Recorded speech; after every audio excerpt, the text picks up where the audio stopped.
चश्मे में कौन आया? शेर आया, शेर आया। संभल में कौन आया? शेर आया, शेर आया। मैं मौत को अपने 6 फीट के करीब से देख चुका हूं मेरे दोस्तों, मगर खुदा की कसम मौत के डर से मैं अपनी जबान को बंद नहीं कर सकता, ना करूंगा इंशाअल्लाह ताला। अगर संभल के विकास, संभल की नाइंसाफी के लिए, संभल की आवाम की तरक्की के लिए जबान नहीं चलेगी तो क्या किसी गुलामी के लिए चलेगी? उत्तर प्रदेश में तो इंशाअल्लाह बाबा जाएंगे, मुझे यकीन है। अरे बोलने लफ्ज़ मुसलमान का नाम लेने से डरते अखिलेश। ये गुमसाने की आवाम की मेरी आपसे अपील है कि आपका नारा होना चाहिए कि गुमसानी का नारा 14 को सबको गुमनाम करेंगे और मुशीर को कामयाब करेंगे इंशाअल्लाह। जजमेंट आप तो लिखने वाले नहीं है ना, तो छोड़ दीजिए। सर, प्रियंका गांधी से कितना इत्तेफाक रखते हो? कह रहे हैं लड़कियां चाहे बिकनी में जाए, चाहे हिजाब में जाए। बिस्मिल्लाहिर्रहमानिर्रहीम, अस्सलाम वालेकुम व रहमतुल्लाहि व बरकातुहू। मोहतरम जनाब नदीम तरीन साहब, मेरे बड़े भाई, मजलिस इत्तेहादुल मुस्लिमीन के उम्मीदवार जनाब मुशीर खान तरीन साहब, जनाब शौकत अली साहब, सदर उत्तर प्रदेश मजलिस इत्तेहादुल मुस्लिमीन, जिला सदर असद अब्दुल्ला साहब, मोतमद जनरल सेक्रेटरी उत्तर प्रदेश जनाब शमीम अहमद तुर्क साहब, इमरान बॉबी साहब, ज़िगमुल इस्लाम साहब, अमीर इस्लाम साहब, मेहताब आलम साहब, फरत अली साहब, जीशान आलम साहब, कौसर खान तरीन साहब, परवेज साहब, गुमसानी गांव के मोहम्मद फारूक प्रधान साहब, इख्तियार हुसैन साहब, मुजाहिद साहब प्रधान दतारपुर, शाकिर हुसैन साहब, फिरोज आलम साहब और नसीर अहमद साहब, मोअज़्ज़िज़ हाज़रीन इकराम, बुजुर्गान मिल्लत, मेरे अजीज दोस्तों, आपका बेहद शुक्रिया कि आपने अपना कीमती वक्त निकालकर आज के इस मीटिंग में शिरकत की। मैं आपसे सिर्फ यही गुजारिश करने आया हूं कि संभल की इस विधानसभा में आपने पिछले 30 साल से नवाब साहब को वोट देकर उनको कामयाब किया। 30 साल किसी भी सियासतदान की जिंदगी में एक बहुत बड़ा लंबा सफर होता है और एक बहुत बड़ा एजाज होता है, मगर 30 साल में संभल की विधानसभा में जो तरक्याती काम होना था, जो विकास का काम होना था, वो बिल्कुल नहीं हुआ। इस 30 साल के सफर में मैं आपको याद दिलाना चाहता हूं कि समाजवादी पार्टी की 2 मर्तबा सरकार बनी, जिसमें मुलायम सिंह यादव साहब मुख्यमंत्री भी थे। उसके बाद उनके बेटे अखिलेश यादव भी मुख्यमंत्री बने।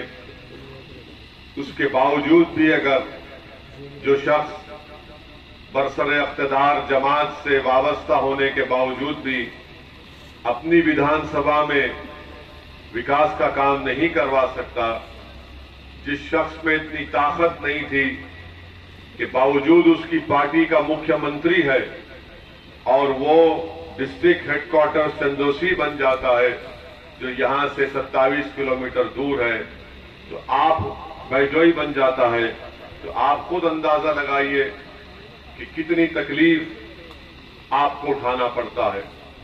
तकलीफ तो यहां की जनता उठा रही है, मगर ये बात मालूम हुई कि नवाब साहब को तो आपने विधायक बनाया, उनके पार्टी का मुख्यमंत्री था, मगर नवाब साहब की नवाबी खाली घर के तक थी, अखिलेश के पास उनकी कोई सुनवाई नहीं थी। इसीलिए वो बेबस थे और कमजोरी की बेहतरीन मिसाल वो ये है कि अपनी पार्टी के मुख्यमंत्री को बोलकर वो उसका फैसला तब्दील नहीं करा पाए। मेरे अजीज दोस्तों और बुजुर्गों, दूसरी बात आप जानते हैं कि संभल विधानसभा में यहां पर डिग्री कॉलेज शिक्षा का बहुत बड़ा मसला है। यहां पर रोड नाम की कोई चीज नहीं है। आखिर किस बुनियाद पर समाजवादी के प्रत्याशी वोट का मुतालबा कर रहे हैं?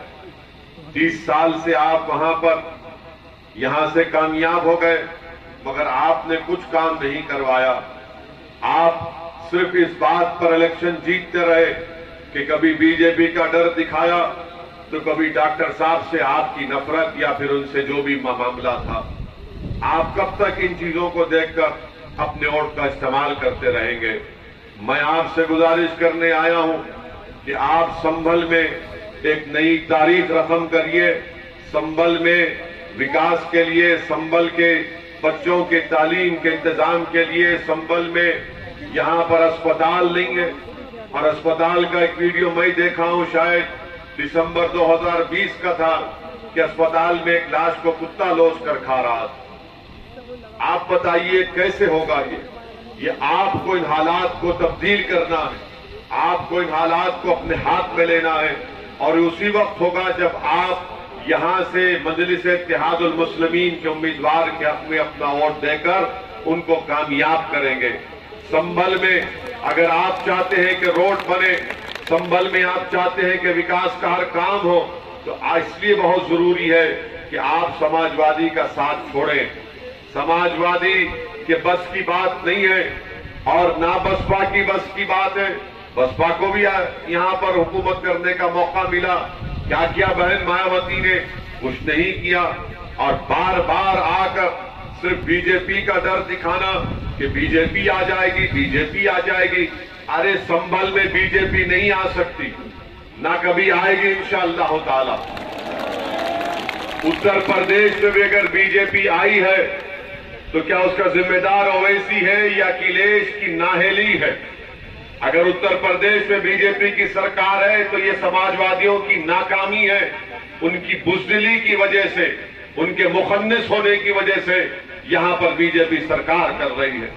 आप बताइए, संभल में 2 बच्चों को CAA के प्रोटेस्ट में गोली मारकर उनको शहीद कर दिया गया कि नवाब साहब उनके घर के करीब नजर आए। आज तक उन बच्चों को गोली मारी गई है, FIR तक इशू नहीं हुआ अभी तक। किसको वोट दे रहे हैं आप? किसका साथ दे रहे हैं? मैं एक मिसाल दिखाता हूं आपको। मैं यहां आ रहा था, हम लोग बरेली से गाड़ी में यहां पर आ रहे थे, तो मेरे पास हैदराबाद से 2 लोग फोन कर रहे थे कि हमारी ठेले की बंडी को फुला मुकाम से ट्रैफिक के पुलिस वाले ने हटा दिया। मैंने कहा तुमने क्या किया? तो उसने कहा कि बंडी को मैंने नहीं हटाया। मैंने कहा तुमने क्यों नहीं हटाया? इसने कहा कि तुम मेरे MP हो, मैं यहीं ठहरा हूं, उससे तुम बात करो उस इंस्पेक्टर से। इसको बोलते हैं ताकत। एक मामूली गरीब ठेला बंडी वाला हैदराबाद में मुझे फोन करता है, कहता है कि बात करिए इंस्पेक्टर से, जरा बताइए उनको कि हम गरीब हैं, यहां पर कारोबार करना है।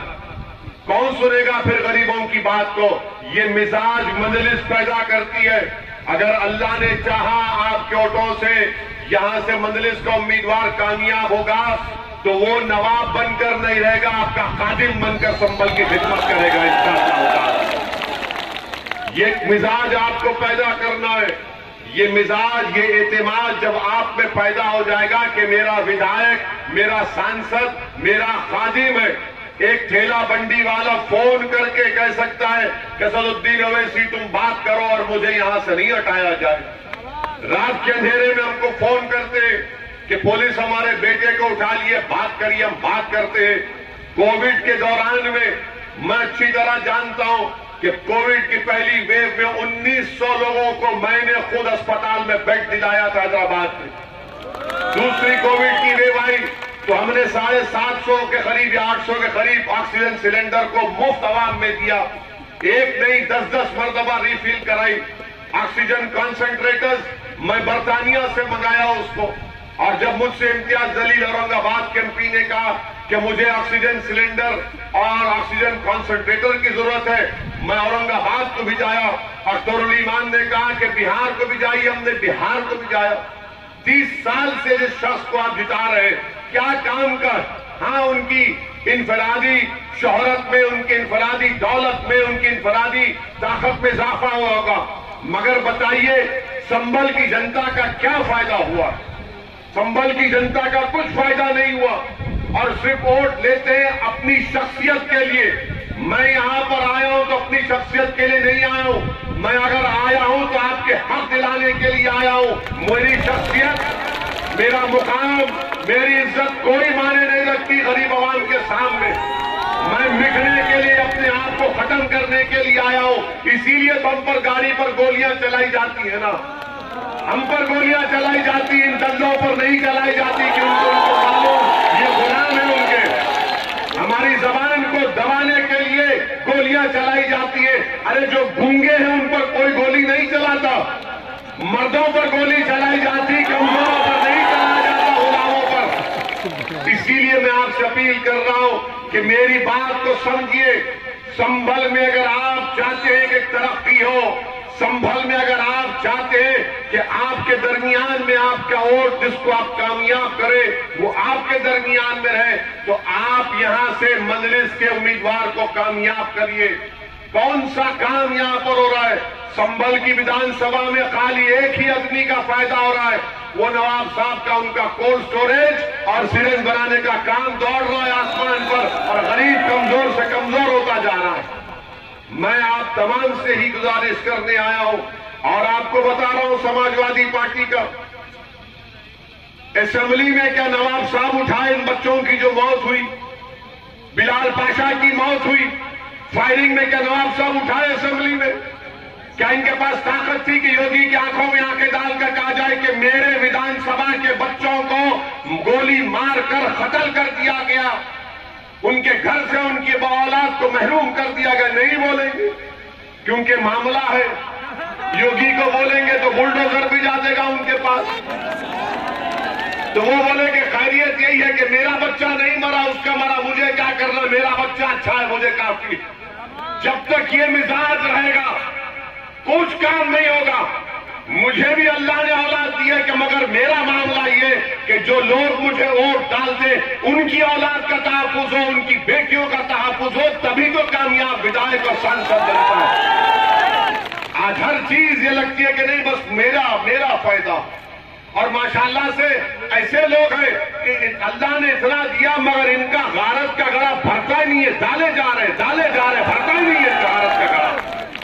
मेरे अजीज दोस्तों और बुजुर्गों, मैं आपसे अपील करने आया हूं कि आप 14 तारीख के दिन अपना एक वोट मजलिस के उम्मीदवार के हक में इस्तेमाल करें। ये जगह का नाम गुमसानी है ना,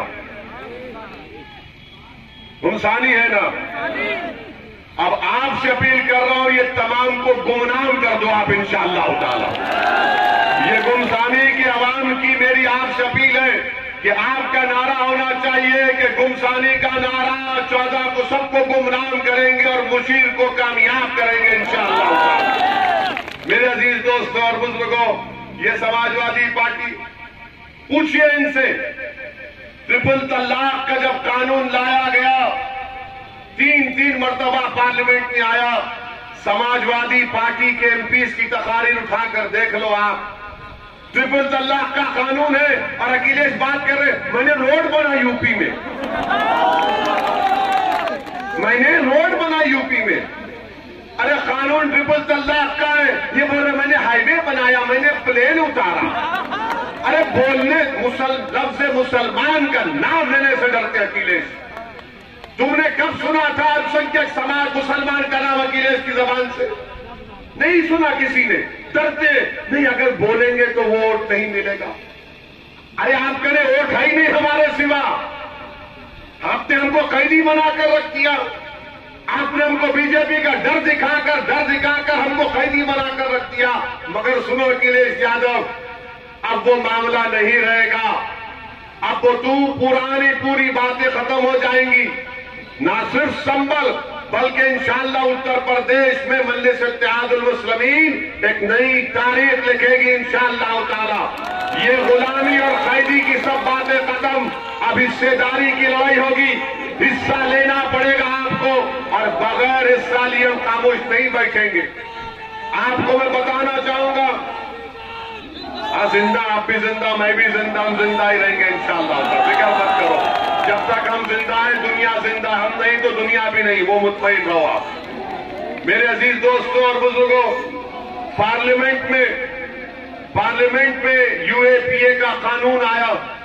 वो कानून ये कहता है कि दिल्ली में बैठा हुआ एनआईए का इंस्पेक्टर आपके गांव के किसी भी बच्चे को टेररिस्ट घोषित कर सकता है। क्या अखिलेश यादव तुम तारीफ नहीं किए उस कानून की? क्या कांग्रेस ने तारीफ नहीं की अमित शाह के अमेंडमेंट बिल की? हम पर उंगलियां उठाते, पार्लियामेंट में खड़े होकर मैंने पूरे संविधान को सामने रखकर दलाल दिया, कहा कि कानून गलत है, यह कानून गलत है, इस कानून का इस्तेमाल मुसलमान, दलित, आदिवासियों पर होगा। आज भारत की जेलों में उसी कानून के तहत बच्चों की जिंदगी को बर्बाद करके रख दिया गया। अखिलेश यादव ने तारीफ की, बताओ नवाब तुम्हारी जबान खुली? क्या तुम बोले कानून गलत है? भैया मत तारीफ करो, तुम नहीं बोल सकते, क्योंकि तुम्हारे घर तक आफत नहीं आएगी ना गरीब के घर पर आफत आएगी, नौजवानों की जिंदगी बर्बाद हो जाएगी। आज बताइए आप अमित शाह की तारीफ करते, उस कानून को कांग्रेस और सपा लोकसभा राज्यसभा में तारीफ करते, और आकर आपसे वोट का मुतालबा करते हैं। किस मुंह से मुतालबा करेंगे आप? बदतरीन कानून को तुमने तारीफ किया, उसको कानून बन गया। आज भारत में किसी को भी यूएपीए लगा दिया जाता है, किसी पर भी यूएपीए लगा दिया जाता है। हाँ, ये और बात है कि हम पर गोलियां चलाने वालों पर यूएपीए नहीं लगाया जाता, हम पर गोलियां चलाने वालों पर यूएपीए नहीं लगाया जाता। मेरे अजीज दोस्तों और बुजुर्गों, तीसरी बात, आज प्रधानमंत्री हमको मीडिया के लोग बताए कि सहारनपुर में तकरीर करके कहा कि बीजेपी हर मजलूम के साथ है। प्रधानमंत्री जी वो मजलूम है, मजलूम नहीं है। और कहा कि हमने ट्रिपल तलाक का कानून बनाया, मुस्लिम महिलाओं को हमने मदद की। प्रधानमंत्री जी आपको कब से मालूम हो गया कि मुस्लिम महिलाओं को ट्रिपल तलाक का कानून बनाने से फायदा हुआ? ट्रिपल तलाक का कानून अगर बीजेपी ने बनाया तो मुसलमान औरतों को बर्बाद करने के लिए बनाया। हम बता रहे हैं आपको, ट्रिपल तलाक अगर कोई बोलता है वो गुनाह है, बेवकूफ है, पागल है। मगर प्रधानमंत्री ने जो कानून बनाया, अब सहारनपुर में खड़े होकर कह रहे कि मैं अपनी मुस्लिम बहनों की मदद के लिए बनाया। प्रधानमंत्री जी, हरिद्वार में मुस्लिम बहनों के ताल्लुक से वो जो तमाम महाशय जमा होकर कह रहे थे कि इनका नरसंहार कर दो, जेनोसाइड कर दो, जब आप कुछ नहीं बोले, जब कहा गया कि भारत की फौज को इस्तेमाल करके इतने लाख अल्पसंख्यक समाज के लोगों को कत्ल कर दो, आप कुछ नहीं बोले। जब हमारी गर्दन की कीमत लगाई जा रही थी, आप कुछ नहीं बोले। प्रयागराज, इलाहाबाद में गालियां दी गई मुस्लिम महिलाओं को, आप कुछ नहीं बोले। बुल्ली डील, सुल्ली डील, हमारे बच्चों की नीलामी हुई, प्रधानमंत्री नहीं बोले। प्रधानमंत्री, आपको मोहब्बत किससे है बताओ? आपको मोहब्बत मुस्लिम महिलाओं से नहीं है, आपको मोहब्बत अपनी आरएसएस की आइडियोलॉजी से है, आपको मोहब्बत अपनी आरएसएस की आइडियोलॉजी से। और आपको देखकर आपसे मुकाबला करने के लिए अखिलेश भी अपनी जबान को खामोश कर लेते, कुछ नहीं बोलते। मुकाबला क्या हो रहा है कि मोदी से बड़ा कौन है? अरे मोदी से मुकाबला करना है तो भारत के संविधान को इस्तेमाल करो। मोदी से मुकाबला करना है तो भारत के इंडियन नेशनलिज्म को सामने रखो। मगर नहीं, प्रधानमंत्री तो आज सहारनपुर में बोल दिए। प्रधानमंत्री इसका जवाब दीजिए। जो प्रयागराज, इलाहाबाद में संसद हुआ, जो हरिद्वार में हुआ, आप कोई मुंह नहीं खोलते। अच्छा, प्रधानमंत्री को मुस्लिम महिलाओं से इतनी मोहब्बत है कि एक मुस्लिम बच्ची हिजाब पहनकर कॉलेज में जाती है तो उसको गुंडे घेर लेते, मगर मेरा प्रधानमंत्री कुछ नहीं बोलेगा उन लोगों को, क्योंकि उनके गले में किस्म की शाल थी। प्रधानमंत्री ने देखा कि हिजाब और निकाब और वो शाल, तो प्रधानमंत्री बोले बेटा खामोश हो जाओ, कुछ मत बोलो। बच्चियों के बारे में प्रधानमंत्री नहीं बोलते। जो बच्चियां हिजाब निकाब पहनकर पढ़ना चाहती है, प्रधानमंत्री अपनी जबान को खामोश कर लेते। क्यों नहीं बोलते प्रधानमंत्री? जब देश के मुसलमान औरतों से इतनी आपको मोहब्बत है तो उन बच्चियों के बारे में बोलो जो देश को ताकतवर बनाना चाहती है, जो देश का नाम रोशन करना चाहती है, मगर अपने लिबास के साथ, हिजाब के साथ, निकाब के साथ। मगर प्रधानमंत्री कुछ नहीं बोलते। प्रधानमंत्री दावा करते हैं ट्रिपल तलाक का। आपको मालूम कानून क्या है ट्रिपल तलाक का? इनकी ये मोहब्बत मुस्लिमानों से दिखा रहे हैं। अगर ट्रिपल तलाक कानून में किसी को कोर्ट सजा देता है तो 2 साल, और अगर कोई गैर मुस्लिम को किसी और कानून में, उसी तरह के कानून में कोर्ट सजा देता है तो 1 साल। प्रधानमंत्री 2 साल, हमको 1 साल किसी और को, ये कौन सा इक्वालिटी है? ये कौन सा इक्वालिटी बताओ आप? आपको कोई मोहब्बत नहीं है। और प्रधानमंत्री याद रखो, अगर मुस्लिम महिलाओं से मोहब्बत है तो मैं चैलेंज कर रहा हूं आपको, ज़किया जाफरी को अपने घर में बुलाकर मिलो, मैं मानूंगा तुम्हारी मोहब्बत को। ज़किया जाफरी को अपने घर में, आप मुख्यमंत्री थे तो बीजेपी के लोग बोलेंगे, मीडिया में भी इनके लोग बैठे बोलेंगे ये पुरानी बातों को निकाल रहा है, पुरानी बातों को निकालेंगे। अल्लाह ने हमको दिमाग दिया है, हम भूलते नहीं है, ना भूलेंगे इंशाअल्लाह ताला। मगर देश के प्रधानमंत्री जो भूल जाते हैं उनको बार बार याद दिलाना पड़ता है, याद दिलाने के लिए बोल रहे। और फिर दूसरी बात कि ट्रिपल तलाक का कानून वो प्रधानमंत्री आज बोले, वो इसमें क्या है कि अगर किसी को कोई एक बेवकूफ किस्म का, गधा किस्म का एक इंसान अगर अपनी बीवी को 3 बार बोल दिया तो कानून ये कहता है इस पर केस बुक कर दो। और कानून ये बनाए, ये कहते हैं कि शादी भी नहीं टूटेगी। जब शादी नहीं टूटेगी, गुनाह नहीं हुआ तो एफआईआर किस बात का? प्रधानमंत्री बोले नहीं, मैं बोल रहा हूं, मैं बादशाह सलामत हूं, कानून बन गया। अब आप ये बताओ, अगर कोर्ट उसको सजा दे दिया तो 2 साल तक उस बेचारी हमारी बेटी की शादी नहीं टूटेगी, ये शादी नहीं कर सकती वो शादी में। तो 2 साल के बाद जब वो जेल से निकलेगा तो प्रधानमंत्री हमारी बेटी को बोल रहे कि बेटा मैंने तेरे लिए इतना बड़ा कानून बनाया, ऐसा बनाया कि तू एक बैंड बाजा पार्टी लेकर जेल के सामने ठहर जा, जब तेरा पति निकलेगा तो तुम बाजे वाले को बोलना बजाओ, बहाओ फूल बरसाओ, मेरा महबूब आया। क्या बात है बताइए आप कि 2 साल वो गधा पागल जेल में रहेगा और ये बच्ची की शादी नहीं टूटेगी? ये कौन सा? अच्छा, कोर्ट में उस बच्ची को बताना पड़ेगा प्रधानमंत्री कि हाँ इसने कहा था। प्रधानमंत्री कौन ठहरेगा उस गरीब औरत के साथ? हमने क्या कहा था? हमने कहा था कि मुसलमान इस्लाम में शादी एक कॉन्ट्रैक्ट है, कॉन्ट्रैक्ट में मेहर के पैसे लिख दो आप, और उसमें कहो कि अगर कोई ट्रिपल तलाक कहता है तो मेहर के पैसे 100 गुना इजाफा कर दो, 100 गुना इजाफा करो, मिल जाते। कॉन्ट्रैक्ट का वायलेशन होता, मगर प्रधानमंत्री समझते नहीं। प्रधानमंत्री बादशाह सलामत बने हुए, बादशाह सलामत बोले हो गया। प्रधानमंत्री आपकी गलत पॉलिसियों से हर समाज, पूरा देश परेशान है, कोई खुश नहीं है आपसे। उत्तर प्रदेश में तो इंशाअल्लाह बाबा जाएंगे, मुझे यकीन है, मगर बाबा जाएंगे तो अगर आप समझ रहे कि समाजवादी बसपा इनको हरा पाएगी, नहीं हरा पाएगी। अगर आप भागीदारी परिवर्तन मोर्चा का साथ देंगे तो यकीनन इंशाअल्लाह ताला बीजेपी की शिकस्त होगी, बीजेपी को सत्ता नहीं मिलेगी, एक नई तब्दीली उत्तर प्रदेश में पैदा होगी। इसीलिए हम आपसे अपील करने आए हैं कि अपने वोट का सही इस्तेमाल करिए, अपने वोट को जाय होने मत दीजिए, न संभल में न उत्तर प्रदेश में।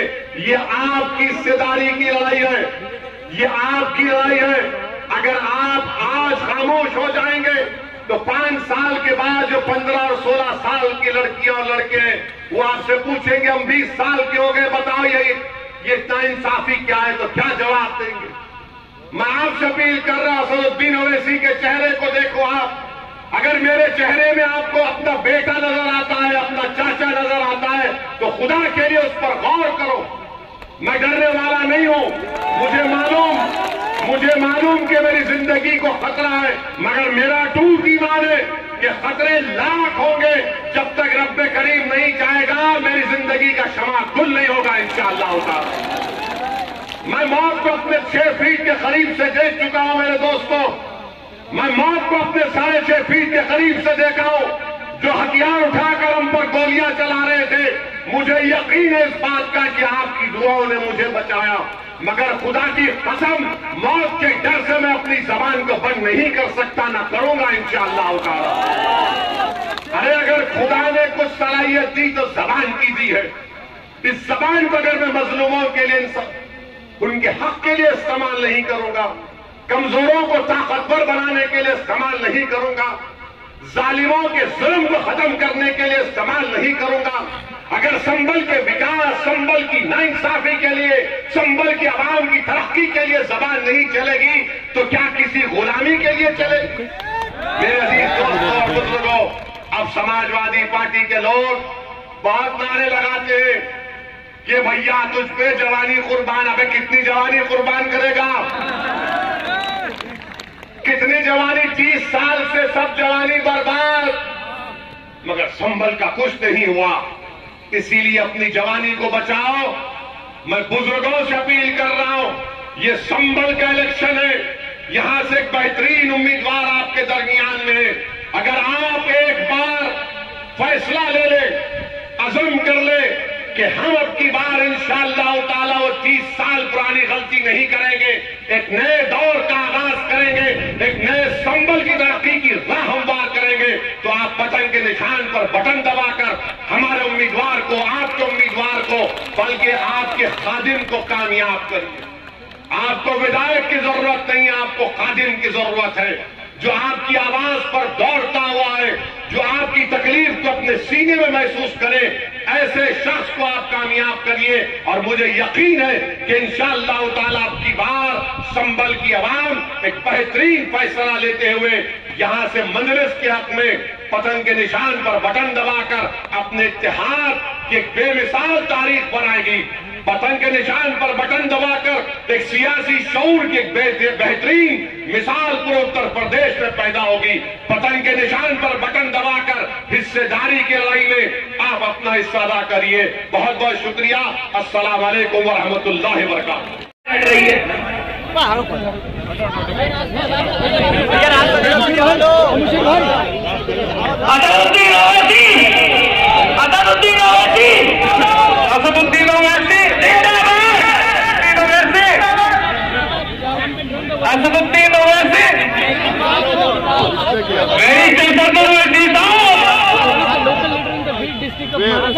I don't know. Is this official policy? I will find out. I cannot comment. Court mic दे दो। बहुत बहुत शुक्रिया। FM माइक दे दो। FM mic. विपक्ष कह रहा है आप बहुत बहुत शुक्रिया उत्तर प्रदेश भाई। FM माइक दे दो। उत्तर प्रदेश में आप कोर्ट माइक। यहाँ आपके इलाके में फिर आप बोल दीजिए और हिजाब निकाब पहन के वोटरों को वोट मत डालिए। मैं चैलेंज करता हूँ मैं। आप हमसे कह रहे हैं अगर हम विरोधी कर रहे तो आप बोल दीजिए। उन लोगों को वोट नहीं लोगों को देंगे पता चल सके। तो उन्होंने मुझसे वादा किया है कि इंशाअल्लाह 12 तारीख को संभल में मिशन स्कूल पर कर्नाटक उनका प्रोग्राम होगा। एक और आखिरी उनका मैसेज आप सबके लिए, संभल वालों के लिए, मिशन स्कूल चौधरी सराय में इंशाअल्लाह आप शिक्षा 12 तारीख को ये कि सर आप यूपी में हिजाब का नाम जो 80-20 की बात कर रहे हैं, वो कह रहे हैं कि जनवरी में गर्मी पैदा कर देंगे, मई जून में सर्दी पैदा कर देंगे। वो क्या कर रहे हैं? सर आपके ओपोनेंट कहते हैं बिना का गीतमाला कर रहे हैं वो लोग। स्कूल ड्रेस की बात कर रहे हैं। वो कह रहे हैं ड्रेस की बात है कि ड्रेस कोड है तो ड्रेस में ही जाएं बच्चे। क्या ड्रेस? संविधान स्कूल में सस्पेंड नहीं होता, संविधान कॉलेज में सस्पेंड नहीं होता। केरला हाईकोर्ट का जजमेंट पढ़ लीजिए। संविधान क्या स्कूल में खत्म हो जाता? संविधान क्या कॉलेज में खत्म हो जाता? क्या संविधान का article 14, article 19, article 21, article 15 school के बच्चों को और कॉलेज के लड़कियों को अप्लाई नहीं होता? कौन सी बेटी बचाओ बेटी पढ़ाओ की पॉलिसी सरकार की? देखिए जजमेंट आप तो लिखने वाले नहीं है ना, तो छोड़ दीजिए। कोर्ट सर प्रियंका गांधी से कितना इत्तेफाक रखते हो? कह रहे हैं लड़कियां चाहे बिकनी में जाए चाहे हिजाब में जाए, जैसी मर्जी जाना चाहिए।